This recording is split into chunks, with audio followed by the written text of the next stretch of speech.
Tous les plaisirs est pour moi de vous informer à travers cette nouvelle édition du journal sur Canal Congo Télévision. La première ministre Judith Suminwa Tuluka a rencontré jeudi à la primature Sergio Pimenta, vice-président de l'Afrique de la Société financière internationale IFC, une institution du groupe de la Banque mondiale axée sur le développement à travers le secteur privé. Cet échange a permis de dresser un bilan des opérations de l'IFC en République démocratique du Congo et d'explorer de nouvelles opportunités de collaboration. Reportage Gisali Toko.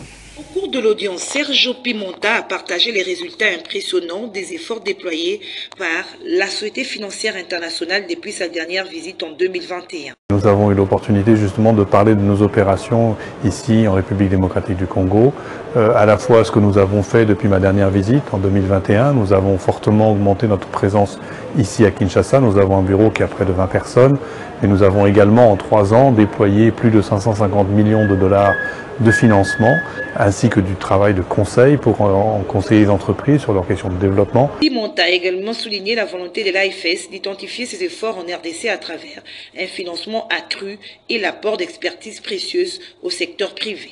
Et nous avons parlé évidemment de nos projets d'avenir, de ce que nous pouvons faire plus, et je vois vraiment qu'il y a des opportunités de soutenir le secteur privé congolais et les investissements au Congo de façon beaucoup plus forte, beaucoup plus importante à l'avenir, dans les secteurs de l'énergie, dans les secteurs des infrastructures de télécommunications, dans les secteurs de l'agroalimentaire et de l'agriculture, et évidemment dans le secteur de l'accès au financement pour les petites et moyennes entreprises, tout particulièrement celles détenues par les femmes.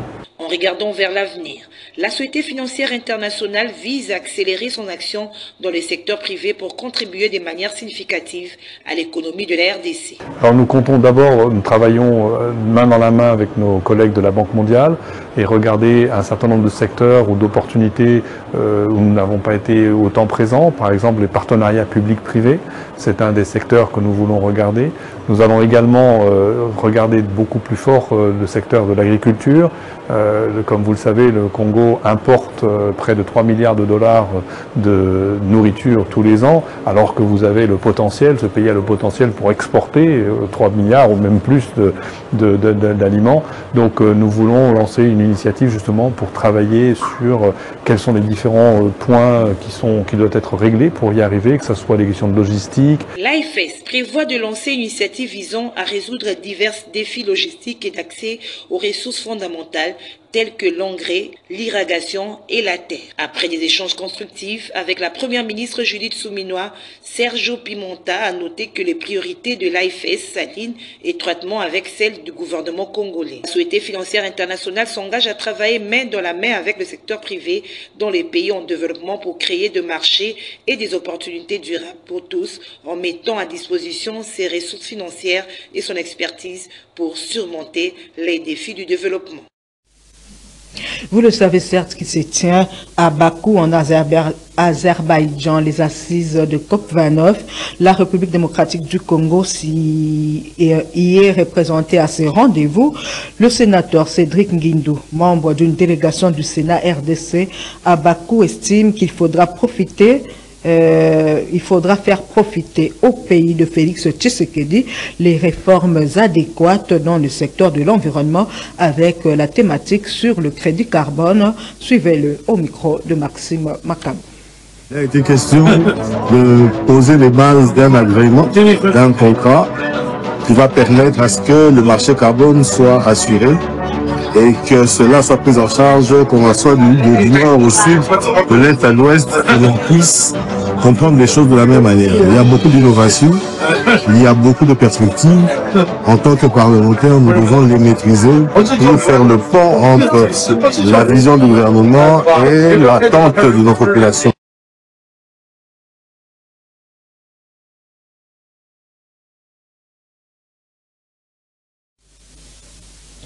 Le vice-premier ministre, ministre des Transports, Voies de Communication et Désenclavement, Jean-Pierre Bemba, reçu en audience le jeudi À Kinshasa, Murat Ülkü, ambassadeur de la Turquie, accrédité en RDC. La coopération bilatérale entre les deux pays dans le secteur des transports était au menu de leurs échanges. Ainsi, la Turquie, par le biais de son ambassadeur, a exprimé son souhait d'accompagner la RDC dans le domaine des transports en jouant un rôle de partenaire dans le développement et la modernisation des infrastructures ferroviaires, aéroportières et fluviales.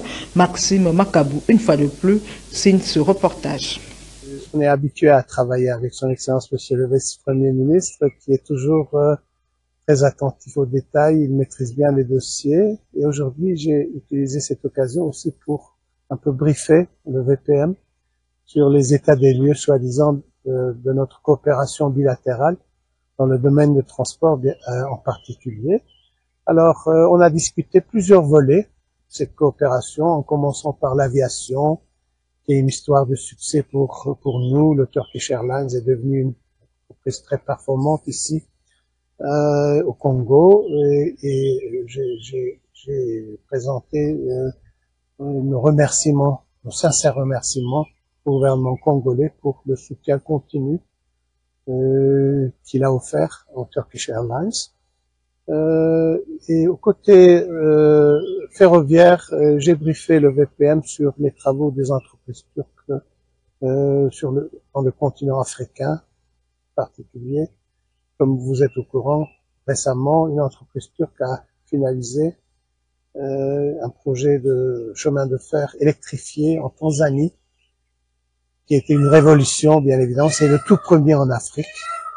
Alors, nous espérons que dans la période à venir, les entreprises turques pourraient aussi jouer un rôle dans la modernisation de l'infrastructure ici au Congo. On a discuté un peu le transport public ici à Kinshasa, qui est devenu vraiment un problème. Et nous suivons aussi de près tous les travaux au niveau du gouvernement central, au niveau du gouvernorat. Et entre autres, nous avons aussi quelques idées pour un peu alléger ce problème. J'ai présenté ces idées, nous allons continuer nos discussions.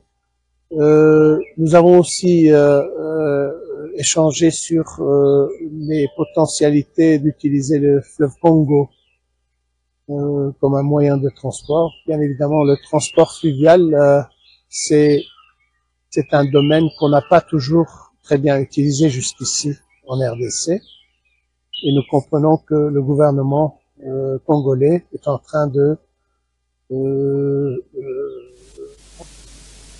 Le Sénat a entamé jeudi l'examen de deux importants textes de loi tels qu'inscrits au calendrier des travaux de la session de septembre 2024. Il s'agit du projet de loi portant reddition des comptes de la loi des finances exercice 2023 et le projet de loi des finances rectificative exercice 2024. Suivez. Dans le cadre du PDL 145 territoire aura lieu dès demain, vendredi 15 novembre 2024. Au nom du gouvernement, les ministres d'État en charge du budget, Aimé Bodji et son collègue des finances, Doudou Fwamba, se sont livrés à cet exercice de redevabilité pour présenter l'économie de ces deux textes de loi que le Sénat examine en seconde lecture après l'Assemblée nationale. Intervenant le premier, le ministre des Finances, Doudou Fwamba, a présenté l'économie du projet de loi portant reddition de comptes de la loi de finances 2023. Il s'est apaisanti sur 3 points importants, notamment la synthèse du projet de loi, la situation consolidée des financements et les principales articulations du projet de loi. Doudou Fwamba a indiqué que le projet de loi des finances 2023 a été exécuté dans un contexte marqué par l'organisation des élections de décembre 2023. La situation sécuritaire dans l'est de la RDC marquée par l'agression rwandaise sous couvert du M23, les conflits communautaires sans oublier la situation socio-économique marquée par la poursuite de la mise en œuvre des différents programmes importants de développement, notamment le PDL 145 territoires, la gratuité de l'éducation des bases, la couverture santé universelle. Invité à présenter l'économie du projet de loi des finances rectificatives 2024, le ministre d'État en charge du budget, Aimé Boji, a fait savoir que l'élaboration de ce projet de loi de finances rectificatives est justifiée par des changements majeurs introduits par 4 faits majeurs, à savoir l'avènement du gouvernement issu des élections de décembre 2023, les pressions sur le cadre macroéconomique suite aux chocs externes et internes, l'issue heureuse de la renégociation du contrat sino-congolais à l'initiative du chef de l'État et enfin l'aboutissement des négociations avec la Banque mondiale pour des appuis budgétaires importants. En croire Aimé Boji Sangara, le projet de loi des finances rectificatives de l'exercice 2024 contient un budget présenté en équilibre en recettes et en dépenses à hauteur de 44 410 milliards de francs congolais, équivalent à 15,8 milliards de dollars américains, et dégage un accroissement de 8,4% par rapport au budget initial chiffré à 44,986 milliards de francs congolais. Après la présentation faite par les 2 membres du gouvernement, le président du Sénat, Jean-Michel Samalou Kondé, a ouvert le débat général, offrant ainsi la possibilité aux différents sages de la République de soulever un certain nombre de préoccupations sur les 2 textes sous examen. Nous venons tous ici dans nos provinces et nous avions vécu pendant plus de 2 mois lors des élections. Nous connaissons l'état de nos provinces. Et ici, c'est l'occasion de dire par chaque caucus qu'est-ce qui a été fait chez nous, qu'est-ce qui n'a pas été fait, qu'est-ce qui nous a été alloué, qu'est-ce qui a été construit et qu'est-ce qui n'a pas été construit. Monsieur le Président, vous savez, Jésus prêcha la parole. À un moment donné, il s'arrêta, il posa la question à ses disciples, qu'est-ce que les gens disent de moi? Depuis que le Sénat a été installé, de Marigny-Bodo jusqu'à ce jour, vous avez plus de 20 ans.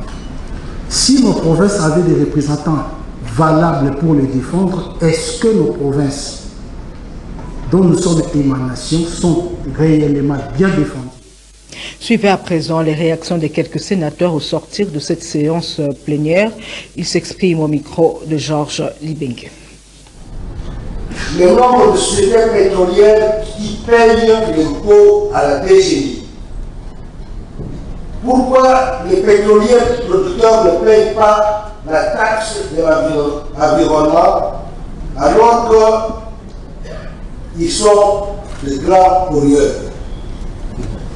Pourquoi la production du pétrole n'augmente pas depuis plusieurs décennies et que c'est la même quantité qui est toujours produite et ça varie entre 19 000 et 20 000 barils jour. Suivi mon intervention, j'ai rappelé aux membres du gouvernement que la reddition de comptes permet de faire une analyse avec surtout le rapport qui a été fait par la Cour de comptes, rapport que nous avons reçu depuis hier et qui nous a permis de voir quelles sont les différentes critiques et les différentes analyses qui ont été faites par la Cour de comptes. Et nous avons relevé effectivement certaines observations. D'abord, dans le plan même de l'approche de gestion du budget, nous avons recommandé au ministre des Finances de nous dire quelles sera alors les lignes budgétaires sur lesquelles il peut faire des économies. Ça veut dire là où il y a des coupes à faire, parce que soit il y a eu surdépassement des consommations, des budgets, et nous avons vu, il y a certaines lignes budgétaires qui ont 3000%, 6000%, etc. Donc des gros dépassements, soit il doit les réduire et il nous dira quelle est sa politique, surtout que pour le moment il est en train de gérer aussi le budget 2024 qu'il a trouvé, déjà fait. Il a participé, je pense, à l'élaboration du budget 2025 et la reddition de comptes nous permet d'analyser ce qui a été fait en 2023, comment ça va être corrigé en 2024 pour que ça soit encore beaucoup mieux corrigé en 2025. Le gouverneur de la ville de Kinshasa, Daniel Bumba Lubaki, a décidé de prendre des mesures drastiques tous les actes d'engagement signés depuis janvier 2022, les recrutements et les avancements en grade effectués depuis janvier 2024 sont suspendus. Les personnes recrutées au cours de cette période devront cesser leurs activités au sein de la Direction générale des recettes de Kinshasa. Suivez plutôt ce récit de Maxime Makabi. La Direction générale de recettes de Kinshasa, DGRK, traverse une crise sans précédent. Un rapport interne a relevé une situation financière catastrophique, mettant en lumière de pratiques douteuses et des irrégularités dans la gestion de cette régie, essentielle au fonctionnement de la capitale congolaise. Selon ces rapports, la DGRK accumule plusieurs mois d'arriérés des salaires et de primes pour son personnel. Parallèlement, l'institution est lourdement endettée envers de nombreux partenaires. Ces difficultés financières sont en grande partie attribuées à des recrutements massifs et irréguliers effectués en violation des instructions de la hiérarchie. Face à cette situation alarmante, le gouverneur de la ville de Kinshasa, Daniel Bumba Lubaki, a décidé de prendre des mesures drastiques. Tous les actes d'engagement signés depuis janvier 2022, les recrutements et les avancements en grade effectués depuis janvier 2024 sont suspendus. Les personnes recrutées au cours de cette période devront cesser leur activité au sein de la DGRK. Une commission technique sera mise en place pour examiner de plus près ces irrégularités et proposer des solutions durables. Ces décisions, bien que difficiles, est considérée comme nécessaire pour sauver la DGRK et garantir la pérennité du service public à Kinshasa.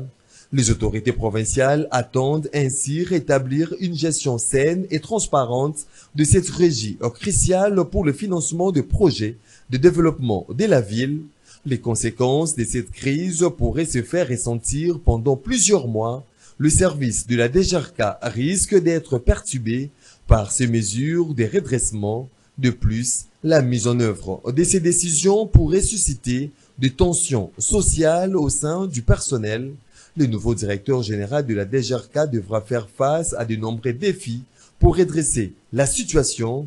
Il devra notamment mettre en place des mesures pour assainir les finances de la régie, améliorer la gestion du personnel et renforcer la confiance des partenaires. Les étrangères sont en grève depuis le mercredi 13 novembre 2024. Ils réclament notamment l'application totale du barème salarial ainsi que le paiement des arriérés de salaire des diplomates en poste. Regardez. C'est pour réclamer notamment l'application totale du barème salarial ainsi que le paiement des arriérés des salaires de diplomates en poste que les agents du ministère des Affaires étrangères ont entamé ces mouvements de grève. Face à les aspirations grandissantes, les grévistes ont décidé d'éduquer sur les tons. Ils ont séché les activités jusqu'à la réponse positive à les revendications. Ces fonctionnaires espèrent que leur action forcera une résolution rapide de ce conflit salarial qui mine le ministère depuis trop longtemps.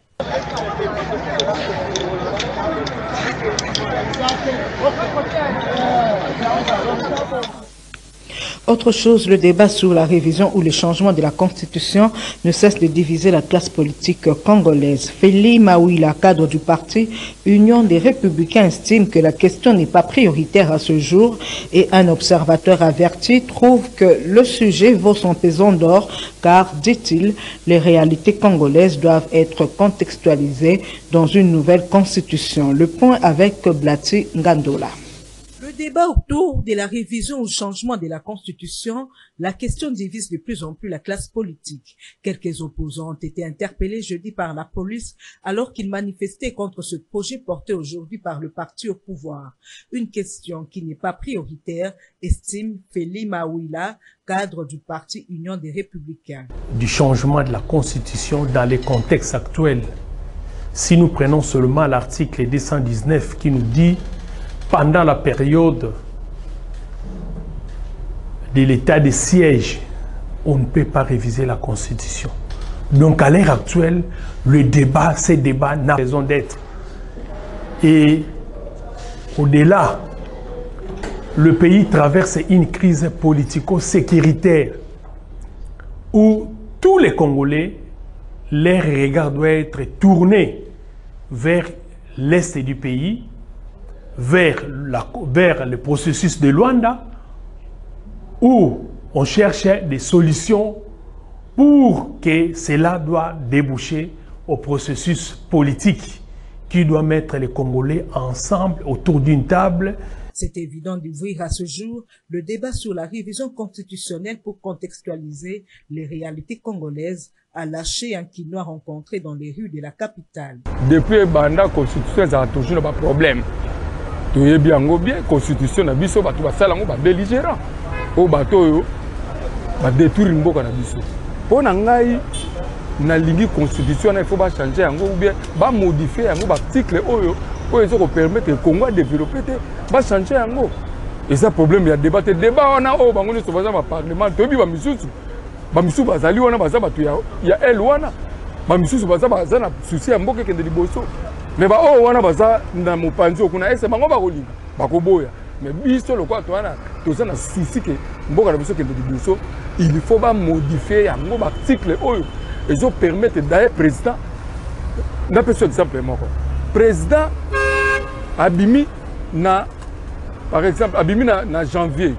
Gouvernement est au Salama en décembre, en septembre. Donc, comment c'est le Sénat, Parlement? Mais, attends, une année coulée. Notez que le chef de l'État, Félix-Antoine Tshisekedi, a annoncé la mise sur pied d'une commission interdisciplinaire pouvant réfléchir sur la question dès l'année.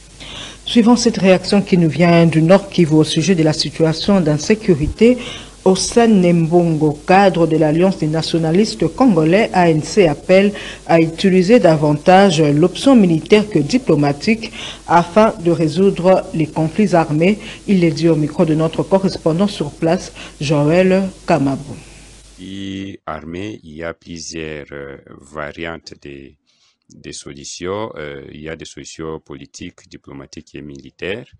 Et les solutions politiques, diplomatiques et diplomatiques sont des solutions généralement qui économisent l'État et les moyens. Cependant, cela a toujours des dimensions en matière de guerre comme État, une position d'égalité des forces qui suspend les conflits et non résout définitivement.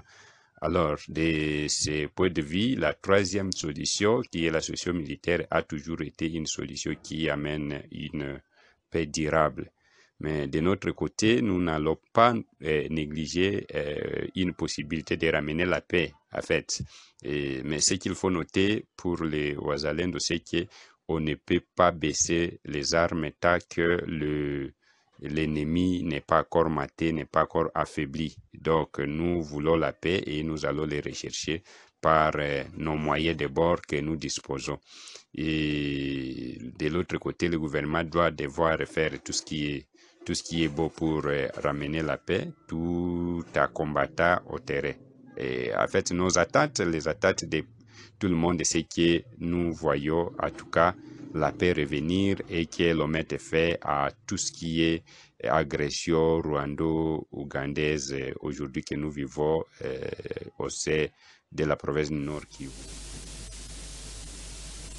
Le festival Amani de nouveau autorisé, ceci ressort du communiqué du maire de Goma, le commissaire supérieur principal, Kapendo Kamand Faustin, d'annoncer que la mesure est levée et que cette manifestation culturelle pourrait avoir lieu car la situation sécuritaire est maintenant gérable.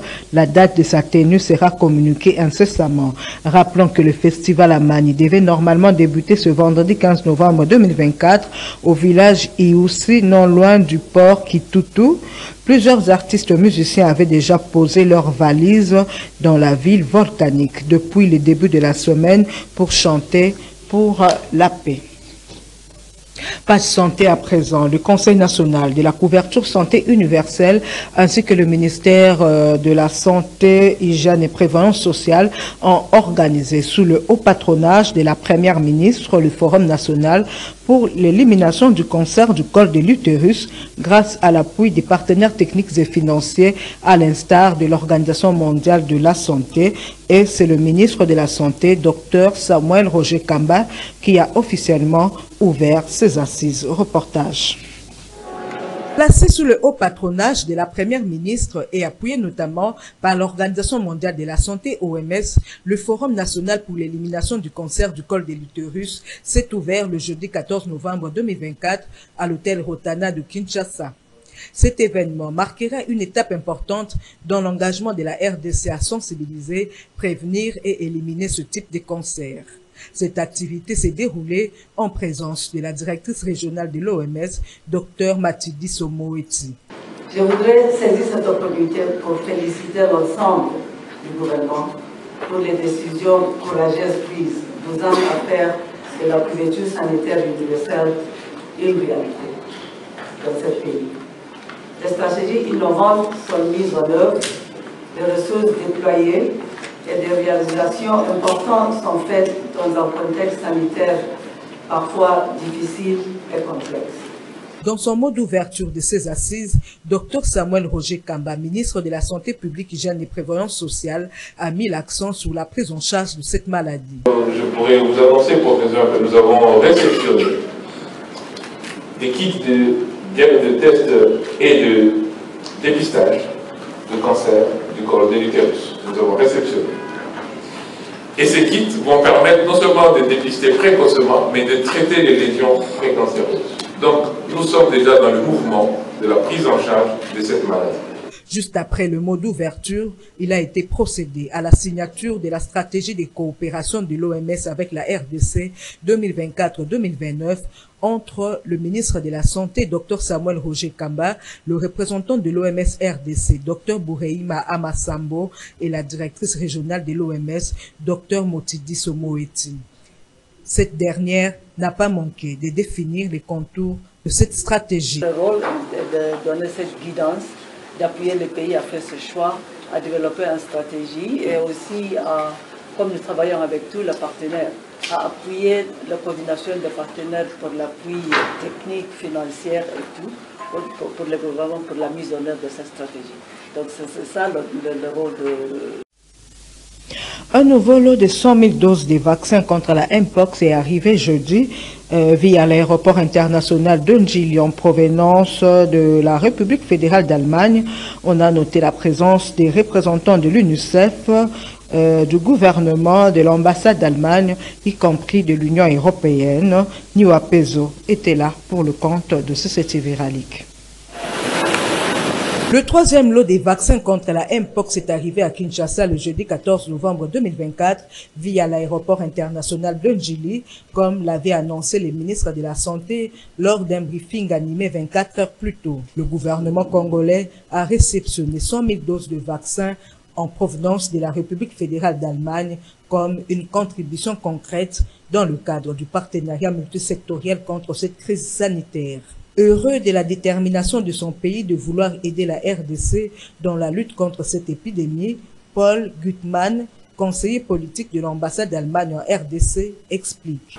Cette livraison des vaccins n'aurait pas été possible sans un partenariat multilatéral très étroit. C'est pourquoi l'Allemagne aimerait remercier ses partenaires, surtout l'Africa CDC, l'UNICEF, qui facilite la distribution de vaccins, ainsi que Bavaria Nordic, qui est le fournisseur ou le producteur des vaccins, et nos partenaires de l'Union européenne. Sur le plan stratégique, cette livraison des vaccins constitue une suite à la réponse de l'UE et ses États membres. Pour sa part, Dr Amédée Prosper Djigwimde, chef de section santé à l'UNICEF, remercie l'ensemble des bailleurs qui appuient toute la riposte vaccinale au niveau de la RDC. Pour exprimer notre gratitude à tous nos partenaires, notamment à l'ensemble des bailleurs qui appuient toute la réponse vaccinale au niveau du continent et partenaires pour ce qui est de la RDC. Et surtout les remercier pour la confiance qui est toujours faite à l'UNICEF. Et juste pour vous dire que pour ces 100 000 doses que le pays vient de recevoir, nous avons fait peut-être un facilitateur et pour des arrangements logistiques. Et je puis vous assurer que après la réception, ce vaccin sera stocké dans de bons endroits. Et nous, en tant que UNICEF, nous allons veiller, bien sûr, selon les orientations du gouvernement, à son dispatching pour que là où le vaccin est nécessaire, qu'il soit disponible à temps pour que les populations affectées puissent. Il s'est de souligner qu'actuellement la Mpox a causé la mort à 1130 personnes. 42 000 cas suspects ont été enregistrés au cours de la 45e semaine. En sport, les Léopards de la RDC affrontent ce samedi 16 novembre les Séries nationales de la Guinée dans un match comptant de la 5e journée des éliminatoires Maroc 2025. Ainsi, quelques Guinéens interrogés pronostiquent en faveur des Léopards de la RDC. Ils se sont exprimés au micro de François Mouvunga. Il faut être vraiment pour tous qualifier, il faut être toujours, pour tous fort toujours. Pour tous déjà bien, tout est bien. Sera l'embissi en tout cas et peut ça m'a bé. Jamais fait de coordinateur pour la loi, tu as qualifié, faut gagner parce qu'on a obtenu de gagner, tu es négatif na souka. Le match là, personne dans ma sungi, tu as gagné 3-0 à 2-0. Un joueur va bêta dans ce plat, va bêta, pour va jouer baba na mboka. Tellement va jouer comme belé, il faut pas bêta bêta pour toi ba misus. Pour nga un match moi qui est négligé. Un match moi pour te gagner, on peut me nombre ce nombre na poule na biswana. Et c'est carrément histoire moi boya kan na et pas FIFA. Que le pas n'en était la nombre c'est nombre na phase d'épaule pour pas qu'il y ait can. Ouais, on a bon pour une opportunité pour avoir joué avec raté ou bah avec raté ba boucherie ba jouer sky ba ta na mingi pendate. Donc pour nga ya ko to malam pour ba ba savoir match wana. Dès na porter pour tana une faille nan. Berto na passe ba na ba tana une faille lu. Aba ta de jeunes. C'est pour nga les matchs à 2-0. Voilà.